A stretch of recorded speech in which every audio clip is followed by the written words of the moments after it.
Hi everyone, here's the Book Chemist once again. Today I'm taking advantage of an especially sunny day in what is otherwise a very rainy May to talk about Summerland by Michael Chabon. In an article from last year, I remember reading that when Andrew Sean Greer won the Pulitzer Prize for his excellent novel Less, what he did was he was in a bit of a daze, and he wrote a text or something to the first number he could find on his phone, and that number was Michael Chabon's for whatever reason. And what Chabon told him after hearing the news that Greer had won the Pulitzer Prize, just as Chabon had won for his novel The Amazing Adventures of Cavalier and Clay, it was telling Greer that now that it won that prize, he could write whatever he wanted. He could do whatever he wanted with his fiction. Which is a story I like a lot, because in order to get Michael Chabon to answer to one of my emails, I had to literally establish a society dedicated to the study of his works, but what can you do? Summerland, which is the first novel Chabon published after winning his Pulitzer Prize, is Chabon following his own advice a little bit too freely. If you've read his non-fiction, his essays, Maps and Legend, Manhood for Amateurs, you will know that he has been for most of his life a huge baseball fan and a huge fan of genre fiction. Among other literary genres, he's a huge fan of fantasy. He has written essays on Philip Pullman's Dark Materials trilogy. He has talked about his fascination with mythology and with classic works of genre fiction such as Jack Vance's. And Summerland, it's Chabon bringing together all of these things. In a nutshell, Summerland, which technically speaking is a young adult novel, although when the book was published in 2002, I'm not sure that was even really a genre yet, at least not an established one in bookstores the way it is nowadays. It's a fantasy novel about baseball, set in a fantasy universe based on mythology, based on folklore and fairy tales, where the fate of the galaxy is decided through games of baseball. Now that I say it out loud, it's kind of Space Jam. And keep in mind that I'm kind of the target audience for this book. I've always loved baseball, I've always been hugely fascinated with the game, even though I've never watched an actual real-life game of it. I'm Italian. I'm told that Italian baseball is actually quite excellent, but it's very easy to spend your entire existence in Italy without getting in touch with baseball in any form whatsoever. Summer is my favorite season, and this book, just as The Mysteries of Pittsburgh 2, also by Chabon, it's very much about summer, the fascination of it, the many facets of it. It's a celebration of summer, and baseball is almost presented as the quintessence of summer. In one of those beautiful moments of Chabonian wisdom, you get these wise men in the book telling you that a game of baseball is a device to get you to pay attention to the passing of a summer's day. Oh, and that's so beautiful. I'd like to frame that phrase. And also Michael Chabon, again, he's among my very favorite writers, and I love fantasy fiction. So, perfect audience for the book.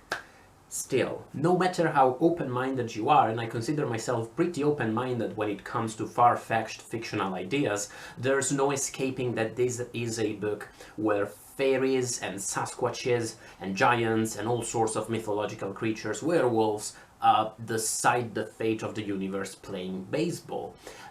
Which is an absurd idea, it's ludicrous, but at the same time I remember a friend of mine, writer Gregory Dowling, one time he told us this story about the fact that in the 90s, I believe, he was writing a book about young wizards, and his agent at the time told him, come on Gregory, it's the 90s, kids don't want to read about wizards. And we all know how that turned out. What I'm trying to say is all far-fetched ideas sound ridiculous until they work. And it's not necessarily like Summerland's idea doesn't work.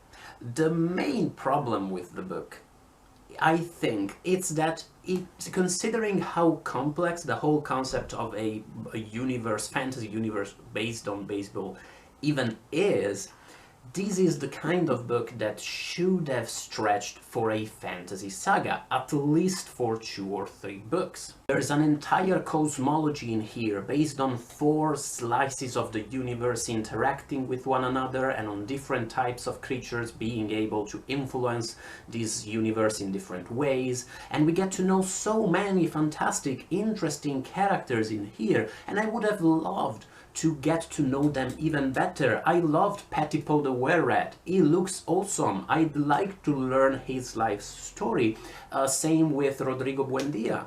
I would have loved to get to know the guy better, but the point is, this is still a 500-page book, and things are rushed. What you get in Summerland is a first part that sets a very interesting premise, although one that relies maybe a little bit too much on the same old chosen one trope, which is so very used in fantasy fiction. And by the way, this book features so many standard creatures from folklore, fairy tales and such, fairies, giants and werewolves, as I said before, and that's fine with me. I'm all for hearing the same story over and over again. I really have no problem with that, but still, that old chosen one, well, the trope, it might have benefited from just a little bit more of an original spin on the old idea. You get that early part, which is good. You get an early middle section that is packed with so much information about how this world works,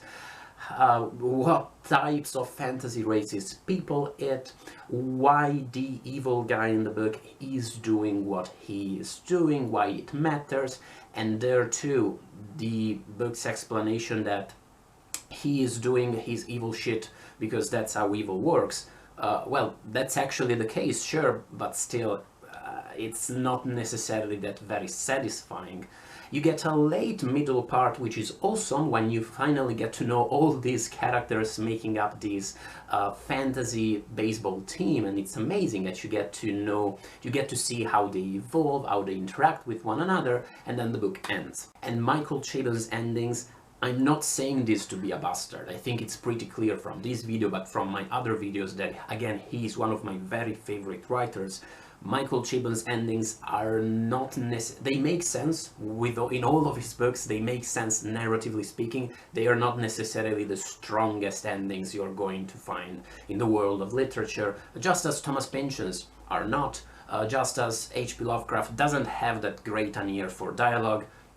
Wholesome people have flaws too, who doesn't? And I'm not even too sure that this works very well as the foundation of a larger fantasy saga, that if only Summerland had been more successful, we would have immediately gotten a Summerland 2, where we get to know the characters better, because by the end of the book, well, spoiler alert, they kind of save the universe. What happens in book 2? Do they save it again? To go back to what I was saying at the beginning of the video, to me this feels like Michael Chabon having won his Pulitzer and having deserved the right to write whatever the hell he wants.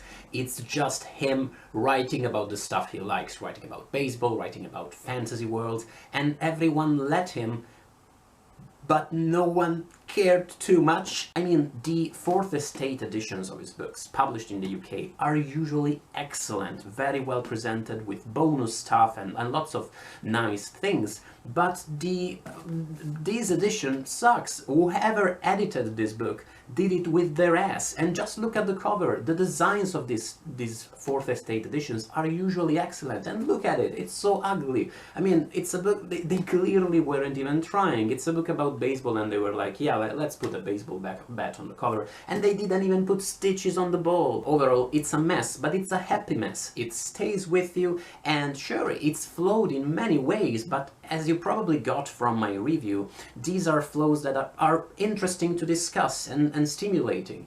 And it doesn't really make sense to only read masterpieces. Who would want to even do that? If you find the premise appealing, this idea of a fantasy universe where baseball is the basic foundation of reality and of all creation, then go crazy with Summerland. And thank you as always for watching the review, guys. In a second you'll find links on the screen to some others of my reviews, maybe less by Andrew Sean Greer, and something else I've talked about in this video. And thank you as always for watching. Bye, guys.